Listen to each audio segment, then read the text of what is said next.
एक बार फिर से आपका इस्तकबाल करते हैं। गुलमर्ग में अफरवट की चोटी पर मौसम की पहली बर्फबारी देखकर सयाहों ने खुशी का इजहार किया है। इन सयाहों का कहना है कि ये हल्की बर्फबारी देखकर इंतहाई खुशी हुई है।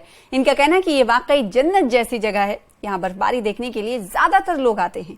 सयाहों का कहना है कि गुलमर्ग में सर्दी का भी खासा एहसास होता है। गुलमर्ग में इन दिनों काफी तादाद में सयाह मौजूद हैं और रिकॉर्ड भी टूटे और यहाँ की कुदरती खूबसूरती का लुत्फ ले रहे हैं। कश्मीर में अब दर्जे हरारत में कमी आना शुरू हो चुका है।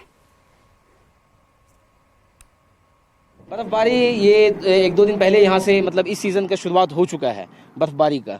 तो जो ये हल्की ठंड है और बर्फबारी की शुरुआत हो चुकी है। हल्के गर्म कपड़े लेकर हम लोग आए हैं और अभी इस सीज़न का इस साल का पहला मौसम है। बहुत खूबसूरत नज़ारा है। कुछ दिन के बाद तो इसमें और भी बर्फ़ की चादरें पूरे पहाड़ों से ढक जाएंगी।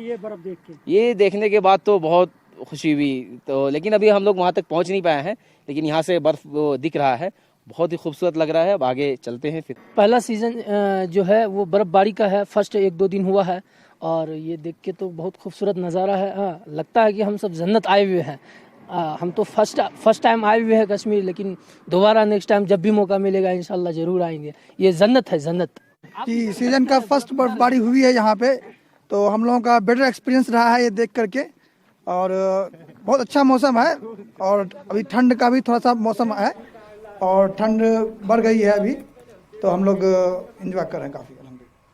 Special secretary agriculture production and farming Kashmir Mohammad Farooq का कहना है कि वादी कश्मीर के बेरोजगार नौजवानों के लिए मछली पालन के लिए सरकार की मुतारिफ करदा काफी स्कीमें मौजूद हैं, जिनके जरिए नौजवान अपने यूनिट से शुरू करके अच्छा खासा रोजगार हासिल कर सकते हैं। इन्होंने नौजवानों से अपील की कि वो आगे आकर मछली पालन में अपने आप को खुद कफील बनाएं और महकमे से राब्ता करके स्कीमों से फायदा उठाएं।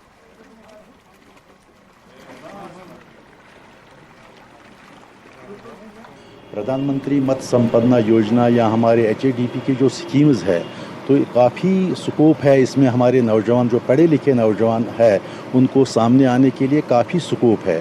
हमारे ट्राउट रेसवेज के लिए वो अप्लाई कर सकते हैं। कोई कारप हेचरी के लिए अप्लाई कर सकता है, ये यहाँ ट्राउट हेचरी के लिए अप्लाई कर सकता है। अपना यूनिट या अपना एंटरप्रेन्योर बनना चाहता है तो उसके लिए वो जो हमारी वो इसकी तरह जा रहे हैं पोस्ट हार्वेस्ट मैनेजमेंट के लिए, उसके लिए भी हमने काफ़ी कोल्ड स्टोरेज रखे हैं। बहुत सारे स्कीमें हैं, कियोस्क्स रखे हैं, फिश कियोस्क्स रखे हैं। नौजवानों को आगे आना चाहिए, हमारी इन स्कीम्स का फ़ायदा उठाना चाहिए। हमें भरोसा दिया, जो बात हमने डायरेक्टर साहब से की उन्होंने हमें पूरा भरोसा दिया। सबसे हमारा मसला था वो पानी का, क्योंकि हमारा पानी यहाँ ये सभी सारा पानी इन्होंने पाइपों में भर दिया। हमने डायरेक्टर साहब को उस बारे में इन्फॉर्म किया। साहब ने हमें ये भरोसा दिया कि मैं आपको यहाँ एक शॉप प्रोवाइड करूँगा जिसमें आप अपना ये जो मछलियाँ हैं वो आप बेच सकोगे। तो हम बहुत ही शुक्रगुजार हैं डायरेक्टर साहब के। तीसरा मसला था हमें इंश्योरेंस का, तो इस पर भी डायरेक्टर साहब ने कहा कि मैं ज़रूर इस पर कुछ करूँगा। ईद-ए-मिलादुन्नबी